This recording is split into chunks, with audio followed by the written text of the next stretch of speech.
Welcome to this lecture on how to build a thriving Ayurvedic practice. In this lecture, we're going to focus on 3 of the most important pillars of success. Number 1 is understanding your legal boundaries. 2 is defining your niche and services. And 3 is building a brand and marketing system that will attract the clients you most want to serve. Everything in this presentation is taken from the book, The Ayurvedic Practitioner's Business Handbook, written by Dr. Robert Keith Wallace and myself. And this book will provide practitioners with the exact roadmap you need. So what we're presenting tonight is just an excerpt from the book. If you really want to kick off your practice, I highly recommend you getting the book, because in each chapter we go into depth, and at the end of each chapter there is a worksheet that you can do to ensure that you haven't missed anything from the chapter. If you do all the things that are in the worksheets at the end of every chapter, you should have your practice up and running by the time you finish working through the book. One of the biggest challenges that Ayurvedic practitioners face is that our education that we get is focused on healing. We get beautiful, profound healing knowledge, but very few Ayurvedic programs teach the business side of it. There just isn't room in the curriculum. We've got so much to teach around health and wellness that there isn't a lot of room to also teach the business skills that are needed. This means that many practitioners freeze because they're afraid of making legal missteps. Others don't specialize, and that makes it hard for clients to understand what they actually do. Today, we're going to close that gap and help you learn how to sort that out. The first section is the legal and ethical landscape. In the United States, Ayurveda is not a licensed medical profession. It's categorized under complementary and alternative medicine, or CAM. This means that you cannot practice medicine. You can't diagnose medical conditions. You can't treat disease. You can't prescribe or change medications or diets, or even imply cures unless you are a licensed medical professional. It doesn't mean that you can't have a successful practice. You can. Your role will be defined as educational. Everything you share must be framed as traditional knowledge, lifestyle education, and wellness support. It's about bringing the body, the physiology, the mind back into balance. It's not about treating disease or illness. Some states do offer additional protection through health freedom laws. These laws allow unlicensed practitioners to offer wellness services as long as you fully disclose your credentials and stay within your scope. Meaning you will be telling your clients, I am not a licensed medical provider. I can teach you about this information. I cannot make recommendations to your diet, medication, supplements. I can give you information, and you can take that information to your practitioner or your pharmacist and see if those changes are all right for you. Most states, even these states, do not permit diagnosing or treating illnesses, but they do create safer conditions for practice. These states offer what are called safe harbor laws. Safe harbor laws mean that as long as you are doing what you're allowed to do in that state, you are free from prosecution. They help protect you. So there's a benefit if you're living in one of those 11 states. Your language is your legal shield. Using words like diagnose, treat, or prescribe implies the practice of medicine, which you're not allowed to do unless you're a licensed medical provider. Instead, you want to use terms like support, educate, promote balance, or offer traditional Ayurvedic insights. This small shift protects you and clarifies your role and builds trust. An example of this would be, let's say you have a client coming in who's having memory issues, and you know that Brahmi will help with that. You can teach them that Brahmi has been proven, and in scientific studies, to be beneficial for enhancing memory. You can give them copies of that study that show Brahmi's beneficial to enhancing memory. And then you tell them to please check with their pharmacist or doctor to see if they can take Brahmi. You're not telling them to take Brahmi. You're just teaching them about Brahmi.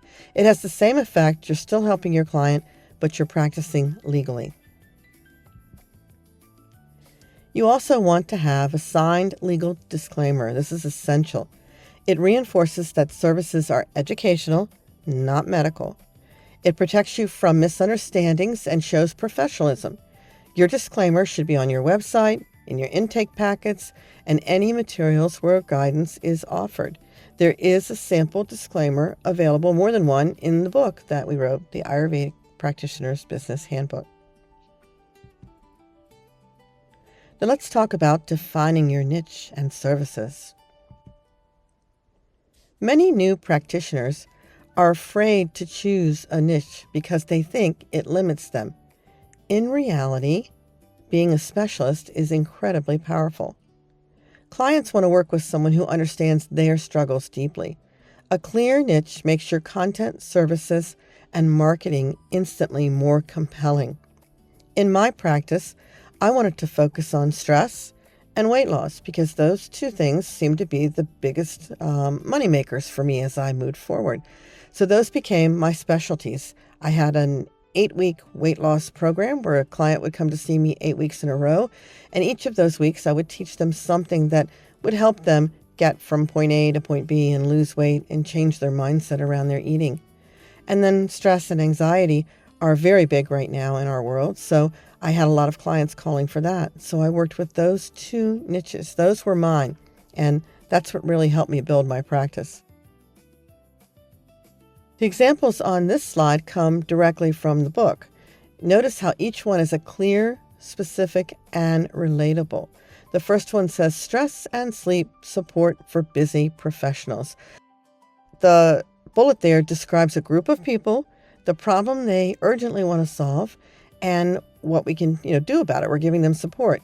The second one, digestive and hormonal support for women, also describes a group of people, the problem they have, and something they want to solve, and we're going to support them. The third one, mind-body balance for performers and creatives.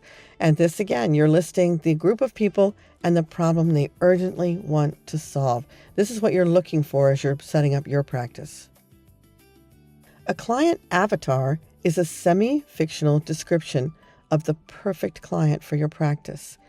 This helps you tailor your messaging. It creates services that truly resonate, and it speaks directly to the people who will benefit the most.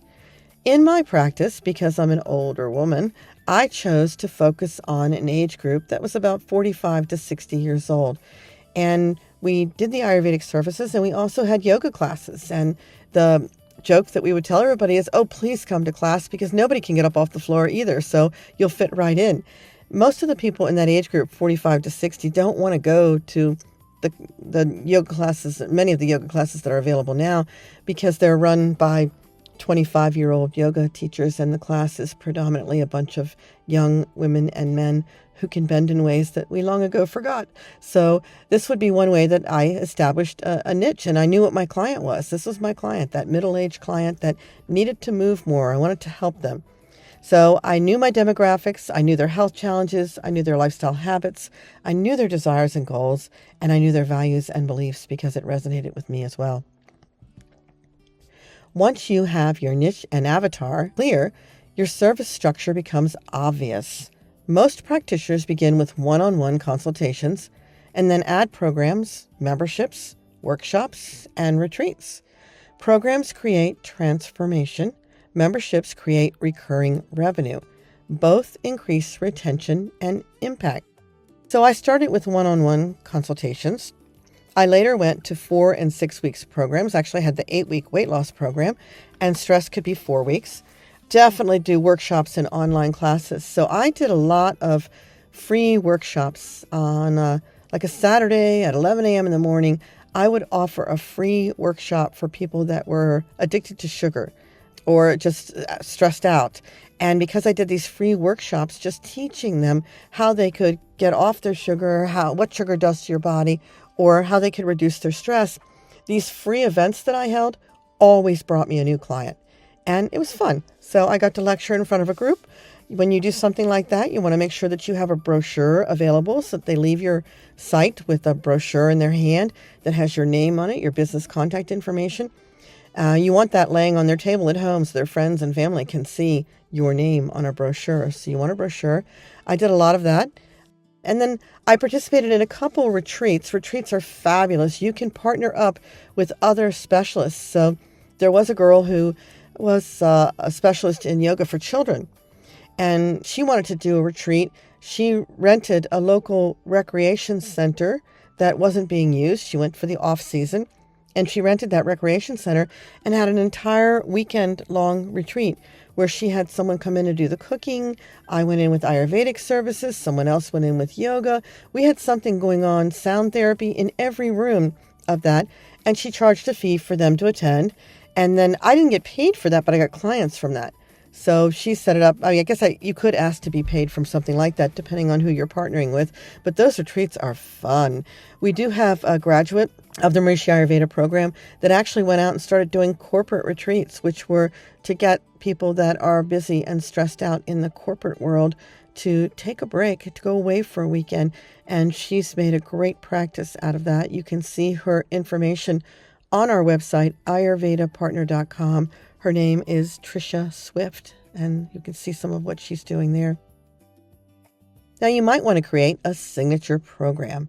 Your signature program becomes the heart of your business. It's where your best ideas, your processes, and teaching all come together. Examples might include digestive reset programs, sleep and stress series, or women's hormonal balance paths. Signature programs also reduce burnout because you're no longer reinventing the wheel for every client. You set up this program, you know how it runs, you can repeatedly deliver it. And this is something that's really good to do with groups because, again, you're not giving individual recommendations in groups. You're usually talking in general terms to an entire group. So you're safer on the educational side and you're staying away from practicing medicine without a license. Let's talk about branding and marketing. A brand is much more than just your logo. It's your tone, it's your message, it's your visual identity and your presence. A strong brand builds trust instantly.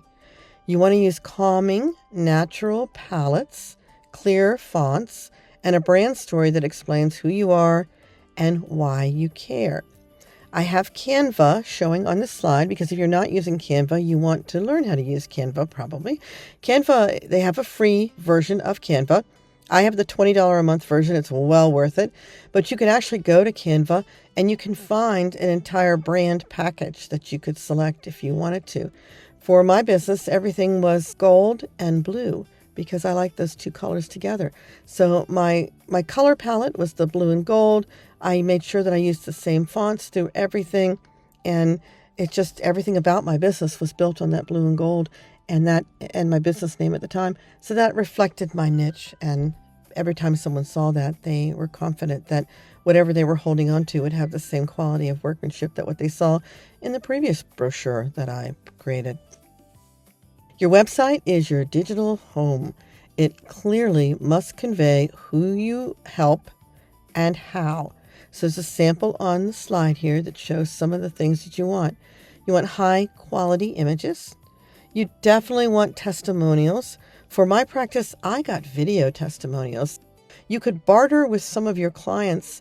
Give them a free visit in exchange for a video testimonial if they're happy with you, because the video testimonials are very powerful on your website. And you want to make sure that the website has simple navigation and helps potential clients book a session. You want it to be very easy to book, online booking. If they have to call you, they may or may not do that. Another thing that's valuable on your website, and I did a lot of, is record some of your own videos and put them there. People are more likely to call you if they feel like they know you. I had a tour of what my center looked like on my website because I figured they'd be more likely to come see me if they could see what to expect once they got there. They have that comfort level because they already know you. Work on your website, put some of those personal components in there. Make sure you have a very clear homepage. Make sure you have an about page with your story, services and pricing, testimonials, and an easy way for them to book an appointment. Marketing is simply teaching publicly. I already mentioned that I did these Saturday sessions, these Saturday free sessions. That's marketing. When you share helpful content like recipes, seasonal tips, dosha education, or in my case, it was being addicted to sugar and stress, you attract people naturally. You become an expert to them and they want to work with you. An email list is critical for long-term growth also, so you want to make sure that you're collecting some kind of email list. Usually on your website, you can give away something for free, and you have a page that they get to that requires them to enter their email address in order to get that free product, and that connects them to your email address, and you know where to find them. They're already on your webpage. They're already reading your page, so you know they already want your services. You're collecting their email and sending them opportunities to help themselves. Search engine optimization helps people find you. If you don't know how to do that, your web developer will know how to do that. And partnerships expand your reach. And by partnerships, you network and collaborate. I had an acupuncturist who came to my office for my services, and I started talking to her and asked her if she would leave me some business cards and brochures, and I referred people to her for acupuncture. In return, she referred people back to me. Same thing happened with the chiropractic office. I referred people to their office for chiropractic services. They referred back to me. So don't be afraid to network and collaborate. If you get a professional coming into your office, then ask them to bring you some of their brochures and business cards so that you can refer people to them. And then, of course, your satisfied clients become your best referral engine if you do have satisfied clients, and you should have if you're doing everything right. So we've covered the 3 pillars that create a successful Ayurvedic practice: your legal foundation, your niche and services, and your branding and marketing. When all of these are aligned, your practice will become predictable, sustainable, and joyful. And so there is a lot of information in that book that we wrote, and I said it steps you through. Each chapter goes into detail of some of these topics that we talked of today and more. And at the end of every chapter is a worksheet for you to say, okay, I did this, I did this, I did this. If you go through that workbook, you will be setting up your practice, and it would really surprise me if you don't have your practice up and running by the time you're at the end of the book. Thank you for being here, and I look forward to you having an amazing practice. Oh, and one more thing before I forget. Please sign up for the Ayurveda Partner website. It's ayurvedapartner.com. That is a website that Dr. Robert Keith Wallace and I created specifically to give you the tools that you need to become successful in your practice. It's also a connection back to MIU after you graduate so that you can stay in sync with the team. We have a lot of free lectures there. I have a page there that's for experts in Ayurveda, and I'd like to collect everybody's name who opens a practice so that when someone comes to me and says, hey, who do you know that's in Ohio? I can go right to our list on this page and refer them to someone who's located in Ohio. So I need more of you to start your practice, and I need more of you to give me your information so that we can list you for potential clients who are looking for someone who can help them with their Ayurveda. Thank you, and have an awesome time building your practice.